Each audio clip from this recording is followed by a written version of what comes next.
New Year's Eve Heist. Chapter 1. The Tip-Off. New York City, 1985. The city that never sleeps, and beneath its glittering surface lies a world of shadows, secrets, and a labyrinth of crime. In the heart of this concrete jungle, Police Sergeant Frank O'Connor was a man driven by duty, a seasoned officer whose life was intertwined with the gritty streets he patrolled. For Frank, the city was more than just a place. It was a living, breathing entity, one he was sworn to protect. Frank had seen it all: petty thefts, violent assaults, and the cold, calculated moves of organized crime.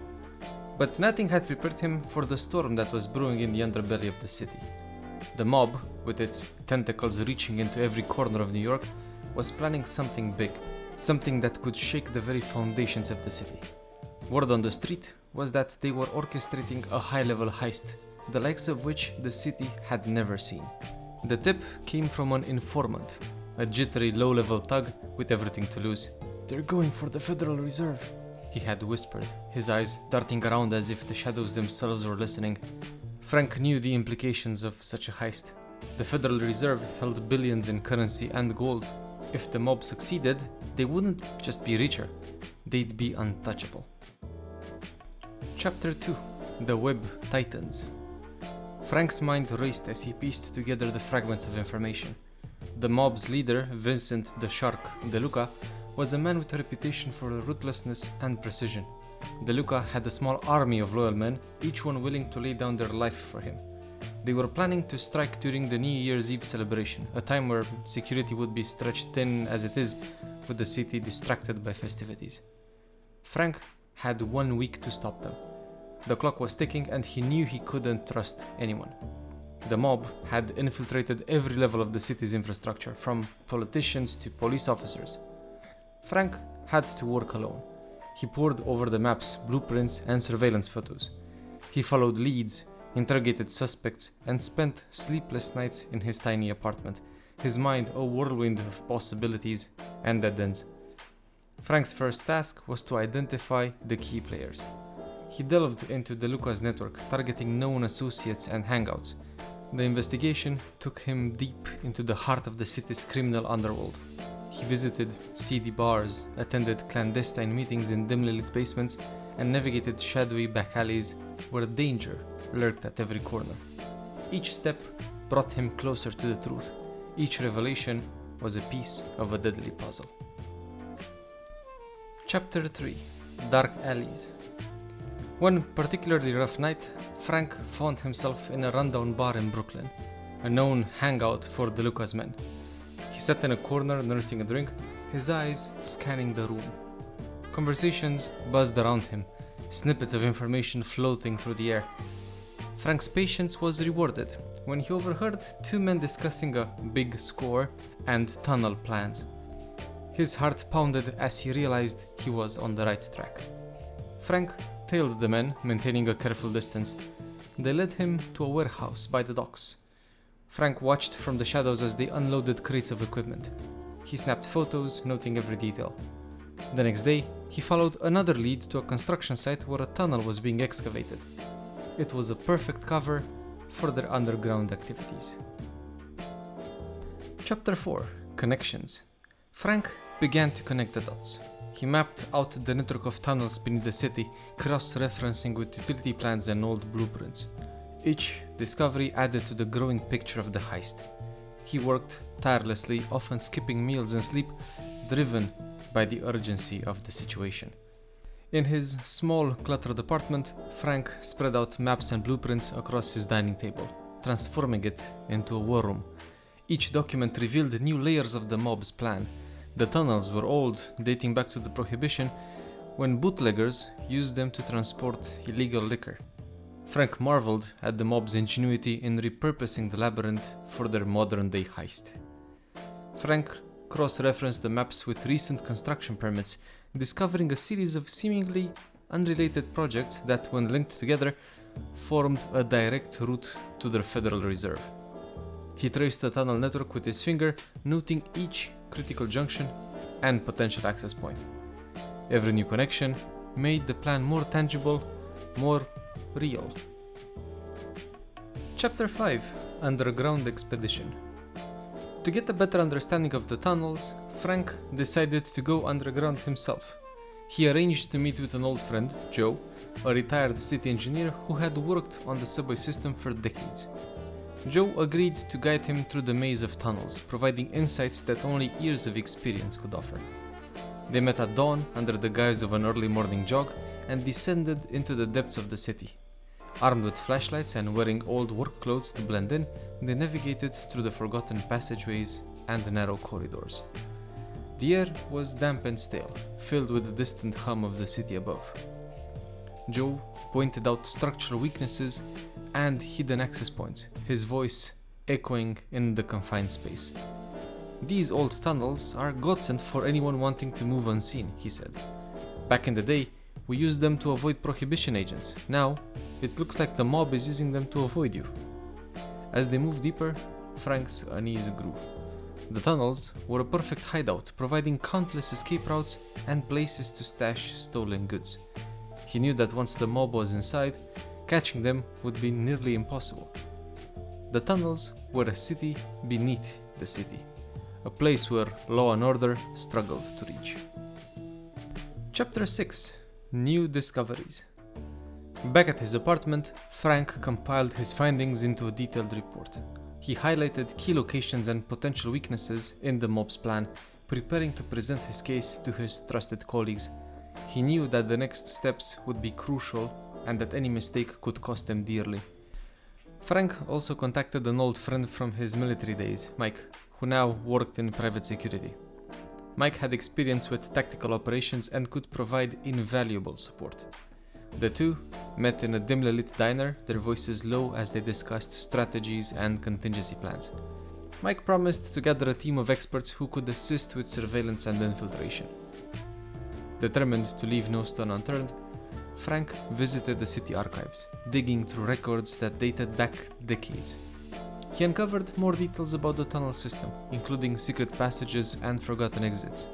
Each discovery was a piece of the puzzle, bringing him closer to understanding the full scope of the mob's plan. Frank's investigation also led him to a former mob member who had turned informant. The man was living under a new identity, constantly looking over his shoulder. He reluctantly agreed to meet with Frank, providing crucial information about DeLuca's operations and the identities of key players. The informant's knowledge was a game changer, offering insights that Frank could never have obtained on his own. Chapter 7 Preparation. The days blurred together as Frank worked tirelessly, driven by the looming threat of the heist. He coordinated with his small team, refining their plans and preparing for every possible scenario. The more he learned, the more he realized the scale of the challenge ahead. But Frank's resolve was unshakable. He knew that failure was not an option, and he was determined to see this through to the end. The more Frank delved into the tunnel's history and current use, the more he realized the sheer complexity of the mob's plan. The network of tunnels was extensive, with some sections abandoned and others still in use by various city services. It was a maze, and the mob had expertly mapped out the route to avoid detection.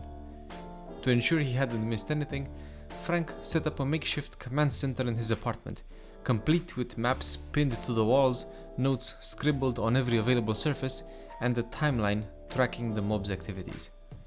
He spent hours cross-referencing details, making phone calls, and coordinating with his trusted allies. Frank's meticulous approach paid off when he discovered a crucial piece of information: the mob's planned entry into the Federal Reserve. It was a maintenance tunnel that had been forgotten by the city's bureaucrats, a relic from a bygone era.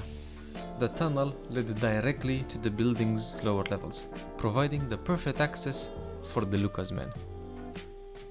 Chapter 8 Allies and Enemies. Armed with this knowledge, Frank called an urgent meeting with his team.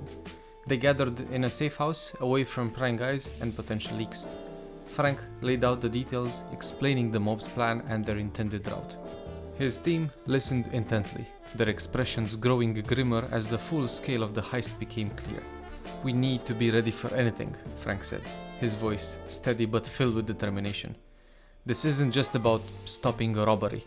It's about taking down a network that has been embedded in this city for years. If we succeed, we can deal a significant blow to organized crime in New York City. Frank ensured that they were familiar with every inch of the tunnel, running drills and simulations to cover all possible scenarios.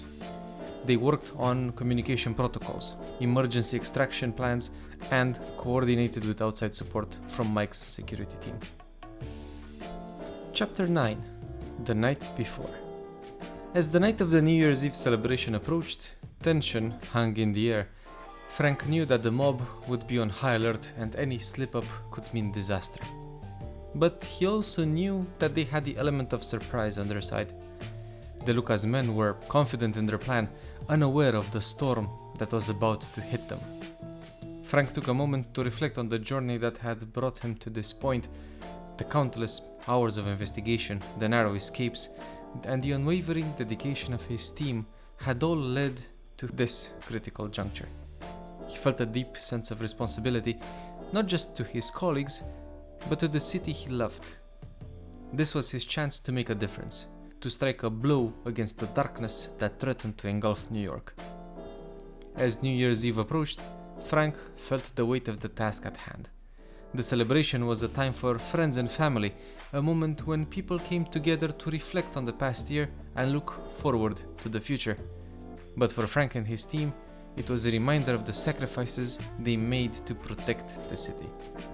The feeling of being away from loved ones during such a significant time weighed heavily on them. They knew that their duty came first, but the longing for the warmth of home and the company of friends was a constant ache. Chapter 10. Descent into Darkness.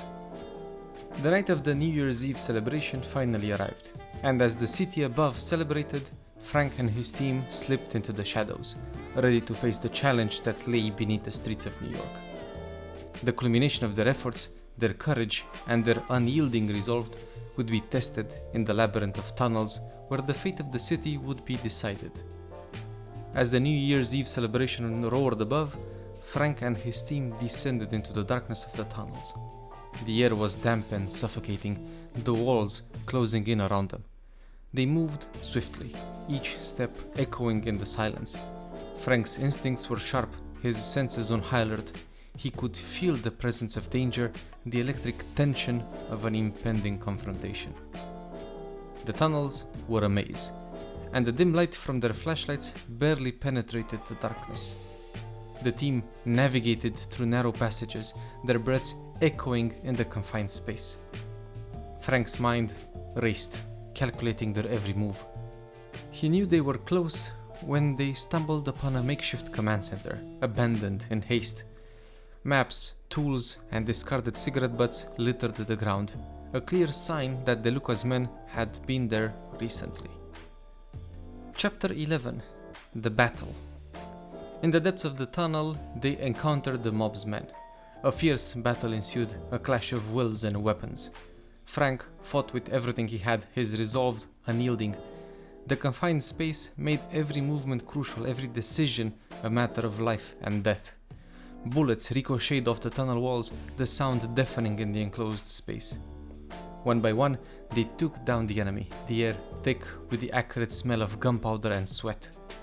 Frank's training and experience shone through as he directed his team, their coordination a testament to their trust in each other.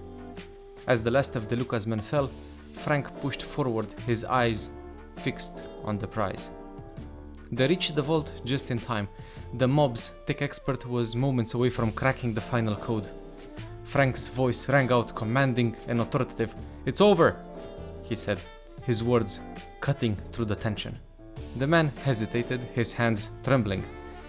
In that moment of uncertainty, Frank and his team moved in, securing the area and neutralizing the threat.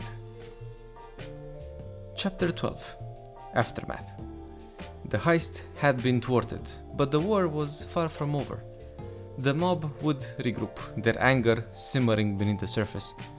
But for now, the city was safe. Frank emerged from the darkness, the weight of his duty heavy on his shoulders. He looked out at the city, its lights twinkling like stars against the sky. Frank returned to his precinct, the adrenaline still coursing through his veins. The night's events played over in his mind, each moment etched into his memory. He knew that the victory, though significant, was just a temporary reprieve. The mob was a hydra, and cutting off one head often led to the emergence of another. But Frank was undeterred. He had dedicated his life to this fight, and he would continue to do so as long as there was breath in his body. The concrete jungle was a place of endless challenges, but it was also a place of resilience and hope. And in its heart, Police Sergeant Frank O'Connor stood as a testament to the enduring spirit of those who had dared to stand against the mob. If you've enjoyed this story and would like to hear some more, do let us know in the comments below. And also, don't forget to like and subscribe. It helps us a lot. Thanks.